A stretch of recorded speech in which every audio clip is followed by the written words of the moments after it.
तो चलें, सिद्धांत प्रवेश का भाग 3 खंड वाका, ये पाठ 12 है। पाठ 12 वारिशेण। वारिशेण, इसमें राजा श्रेणिक रानी चेलना के पुत्र वारिशेण की कहानी यहाँ पर है कि किस प्रकार से उन्होंने अपने सम्यक दर्शन को या अपने सम्यक दर्शन के प्रभाव से और उनके साथ जो दूसरे मुनिराज थे उनका कैसे स्थितिकरण किया। ये कहानी सम्यक दर्शन के 8 अंग में स्थितिकरण अंग के लिए प्रसिद्ध है। वारिशेण की कहानी स्थितिकरण अंग के लिए प्रसिद्ध है। वारिशेण, कल कौन सी कहानी पढ़ी थी अपन ने? परसों जिनेंद्र भक्त सेठ। वो कौन से उसकी थी? कौन से अंग के लिए थी? उपगुहन अंग के लिए। ठीक है, हाँ।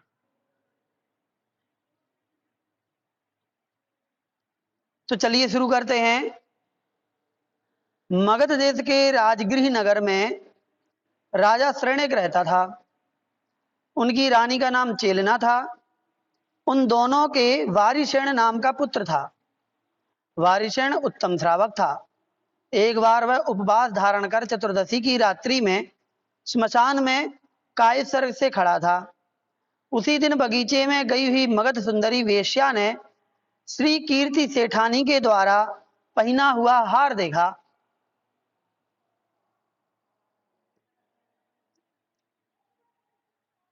कहानी को पूरा एक ध्यान करते जाना, कहानी कैसी चल रही है, ठीक है? नहीं तो आगे आप भूल जाएंगे कि हुआ क्या है। यहां पर शमशान में वारिशेण ध्यान मग्न है। वारिशेण कौन? राजा श्रेणिक रानी चेलना के पुत्र वारिशेण। ठीक।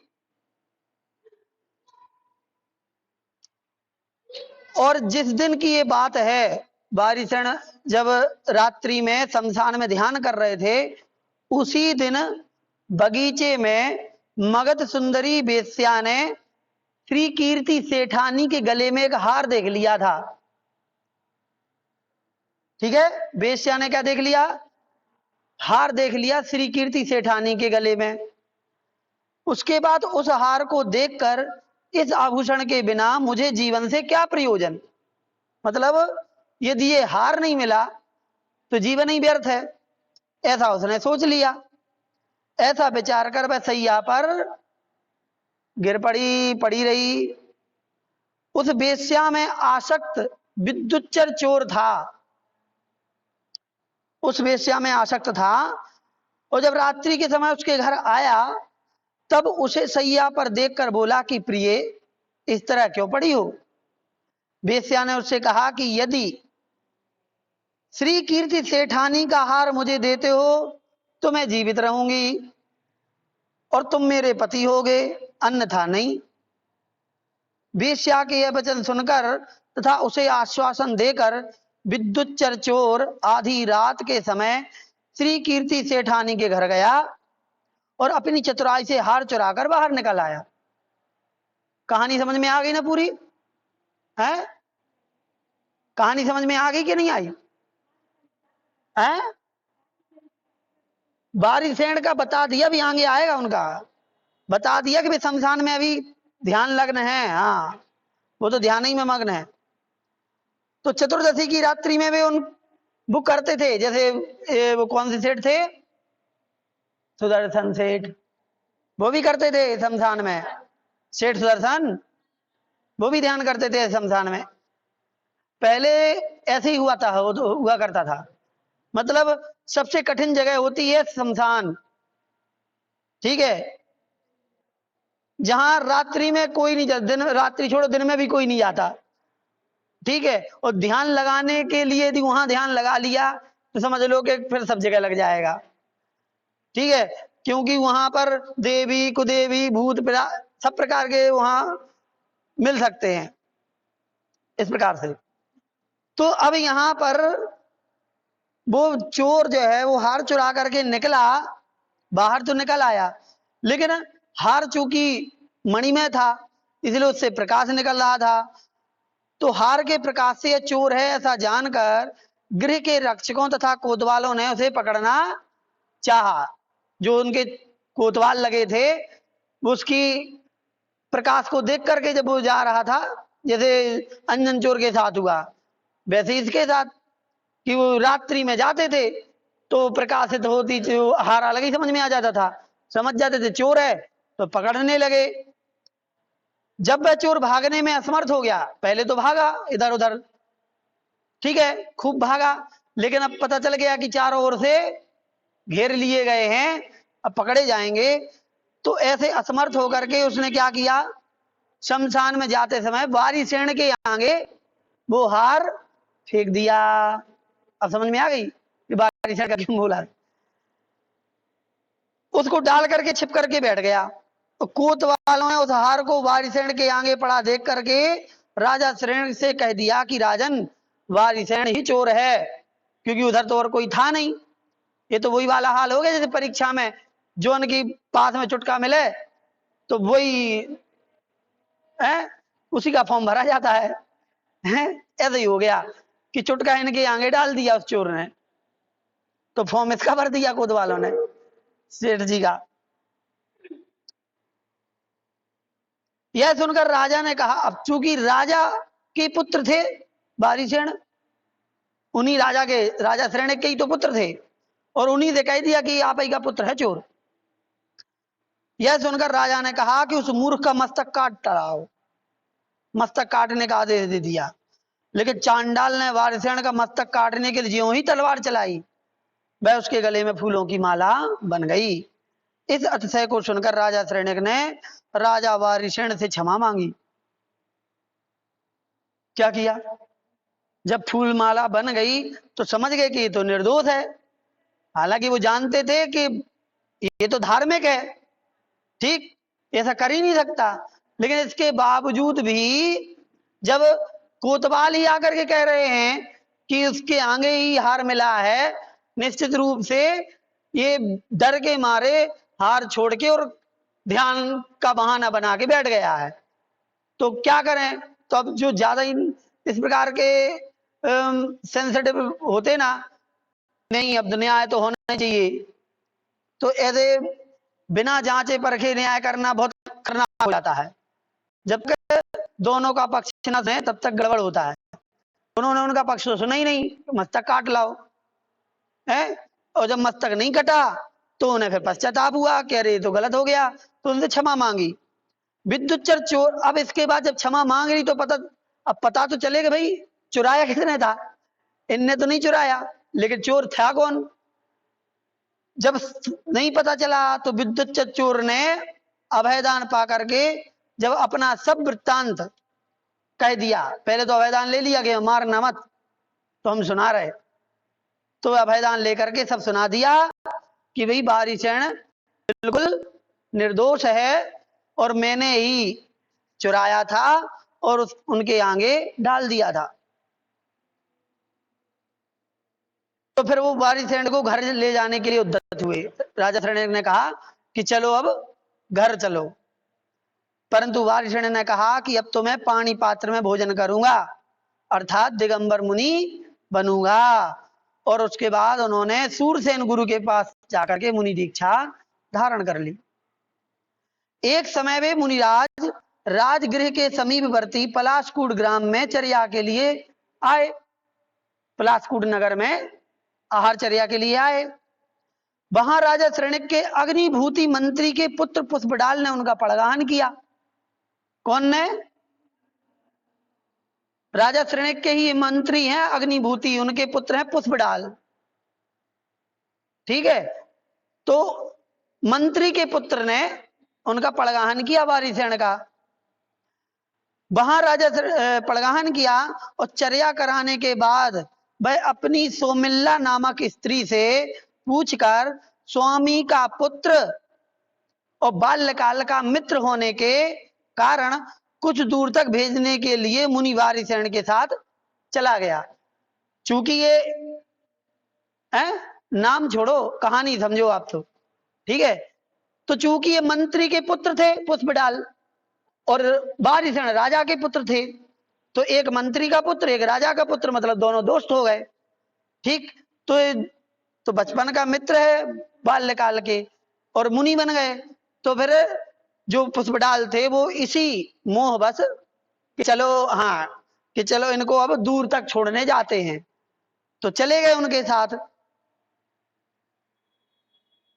अब अपने लौटने का अभिप्राय से वह क्षीर वृक्ष आदि को दिखाता तथा बार बार मुनि को वंदना करता था। कौन? पुष्पडाल। डायरेक्ट तो नहीं कह पा रहे कि अब हम जाएं, है ना, लेकिन पेड़ वगैरह दिखा रहे कि देखो ये क्षीर वृक्ष आ गया, ये पीपल का वृक्ष आ गया, ये वो आ गया। अब के ये सांकेतिक भाषा कि बचपन में अब साथ में खेले रहे, तो ये तो पता है कि कितनी दूर है, तो ऐसी बातों बातों में कि देखो अब ये वाला पेड़ आ गया, मतलब उन्हें इशारा कर रहे कि अब इतनी दूर तक आ गए, अब आज्ञा दो, मैं जाने दो। लेकिन वे महाराज जी भी तो उनने, परंतु मुनि राज ने हाथ पकड़ करके उसे साथ ही ले गए, मतलब उनकी नहीं सुनी इनने कुछ, और धर्म का विशिष्ट उपदेश सुना करके वैराग उपजा कर उन्होंने उसे तप ग्रहण करा दिया। मतलब सुना सुना के सौमिल्ला स्त्री से बोल करके आए थे कि इनको छोड़ के आ रहे हैं, तो भी उन्हीं को छोड़ गए, और फिर बैराग को जाकर के उन्हें क्या करा दिया? तप ग्रहण करा दिया, बना दिया। और तप धारण करने पर भी वह सौमिल्ला स्त्री को नहीं भूलता था। अब जो ये होता है, मतलब बैराग खुद के अंदर से नहीं आया, ये अंदर उपजाया गया, इसलिए आ तो गया बैराग, लेकिन स्त्री को फिर भी नहीं भूल पा रहे थे। पुष्पडाल और बारिशण दोनों ही मुनि 12 वर्ष तक तीर्थ यात्रा कर भगवान वर्धमान स्वामी के समो शरण में पहुंचे। वहां वर्धमान स्वामी और पृथ्वी से संबंध रखने वाला एक गीत देवियों के द्वारा गाया जा रहा था। मतलब विहार करते करते महावीर भगवान के समो शरण में पहुंचे, वहां पर एक देवों द्वारा गीत गाया जा रहा था, जो मतलब प्रकृति प्रेम से, मतलब इस टाइप का था, धरती से जुड़ा हुआ। उस गीत को पुष्पडाल ने सुना। उस गीत का भाव ये था कि जब पति प्रवास को जाता है, मतलब घर छोड़ करके पहले बहुत व्यापार आदि के लिए सालों साल के लिए जाते थे, तो जब पति प्रवास को जाता है तब स्त्री खिन्न चित्त होकर मैली कुचैली रहती है, मतलब उसका मन नहीं लगता किसी चीज में, तो वो चाय जैसे रहती है, उसको कोई वो नहीं होता है, मतलब कि वो पति की याद में मतलब कि रहती है। लेकिन जब वह पति उसका घर छोड़ करके ही चला जाए हमेशा के लिए, तब वह कैसे जीवित रहेगी? ये उस गीत का भाव था। अब ये पुष्पडाल ने सुन लिया, और जैसे ही पुष्पडाल ने यह गीत सुना तो अपने तथा सौमिल्ला के संबंध में उसको फिट कर लिया। ठीक है, कि जैसे ये गीत है ऐसे ही हाल हमारी पत्नी का हो रहा होगा, क्योंकि हम तो आए थे विहार कराने, हम तो ये भी नहीं बोल के आए थे कि हम दीक्षा ले ले रहे जाके। तो उनको बड़ा बुरा लगा और याद हो गई, और वे उत्कंठित होकर के चलने लगे कि नहीं अब तो हम जा रहे हैं वापस। ऐसे 12 वर्ष तपस्या करने के बाद बारिशण मुनि यह जानकर, बारिशण मुनि ने ये जान लिया कि भाई ये तो मामला गड़बड़ है, इनका वैराग्य अस्थिर हो रहा है। तो ये जान करके उनका स्थिरीकरण करने के लिए वे अपने नगर ले गए, और जब नगर पहुंचे तो चेलना ने उन दोनों मुनियों को देख करके विचार किया कि बारिशण क्या चारित्र से विचलित होकर के आ रहे हैं, क्योंकि घर की तरफ तो कोई आता नहीं है। आचार्य श्री भी दीक्षा के बाद कहूं कर्नाटक में नहीं गए, सद लगा तो छोड़ो, कर्नाटक स्टेट में नहीं गए, वो महाराष्ट्र तो फिर भी हुआ है। तो ऐसे ही होता था कि भाई उस तरफ नहीं आते, कहीं मोह जागृत ना हो जाए। तो उनको ये लगा कि ये कहीं वापस इनका चारित्र डगमगा तो नहीं गया, इसलिए उन्होंने परीक्षा करने के लिए 2 आसन लगाए, एक शराग्र आसन, एक वीतराग आसन। तो वारिसेन ने वीतरागासन पर बैठकर कहा कि हमारा अंतःपुर बुलाओ। अंतःपुर मतलब, अंतःपुर बोलते हैं रानियों का स्थान, जहां पर रानियां निवास करती हैं, वो महल, वो हिस्सा, उसको अंतःपुर बोलते हैं। तो उन्होंने कहा अंतःपुर बुलाओ, मतलब सारी रानियों को बुलाओ। महारानी चेलना ने आभूषणों से सजी हुई उसकी 32 स्त्रियां बुला करके खड़ी कर दी सामने। तदनंतर वारिसेन ने पुष्पडाल से कहा कि स्त्रियां और मेरा युवराज पद, युवराज ही तो थे वारिसेन राजा शरणिक के, इन दोनों को तुम ग्रहण कर लो। यह सुनकर के पुष्पडाल अत्यंत लज्जित हुए और उत्कृष्ट वैराग्य को प्राप्त हुए और परमार्थ से तप करने लगे। ऐसा क्यों कहा उनने कि इनको ग्रहण करो? हाँ, उनने कहा कि तुम एक ही स्त्री के पीछे मरे जा रहे। यहाँ देखो 32 स्त्रियां हैं, राजकुमारी रानियां, इनको छोड़ के और युवराज पद छोड़ के हम गए।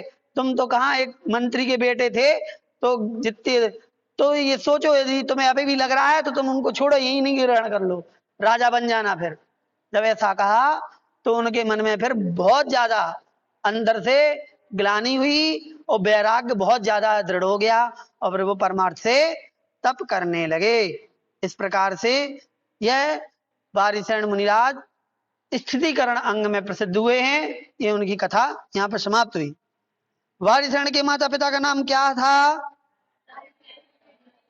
राजा शरणिक और चेलना। वारिसेन ने किन मुनिराज के पास मुनि दीक्षा ली? सूरसेन, सूरसेन मुनिराज के पास दीक्षा ली। पुष्पडाल किसके लिए अपने पद से विचलित हो रहा था और क्यों? अपनी पत्नी सौमिल्ला के लिए। वारिसेन ने पुष्पडाल को किस तरह समझाया? हाँ, इसमें थोड़ा लिखना, ठीक है। किस तरह समझाया? इस तरह समझाया कि वारिसेन पुष्पडाल को अपने गृहनगर ले गए और अपने घर पर पहुंच करके, जो उनका घर था पहले, वहां पर अपनी सारी पत्नियों को, 32 पत्नियों को बुला करके, स्त्रियों को बुला करके और पुष्पडाल से कहा कि इनको मेरे युवराज पद को ग्रहण करो। और वो उनके लिए संकेत था कि तुम एक स्त्री को नहीं छोड़ पाए, हम देखो 32 स्त्रियों को भी छोड़ करके वैराग्य धारण किए हैं। तो इस प्रकार से उन्होंने ये समझाया था। इस प्रकार से उस चोर का क्या नाम था जिसने सेठानी का हार चुराया था? विद्युच्चर चोर, विद्युच्चर चोर, ठीक है। हाँ, इस प्रकार से ये कहानी यहाँ पे समाप्त हो गई और ये भाग भी पूरा हो गया।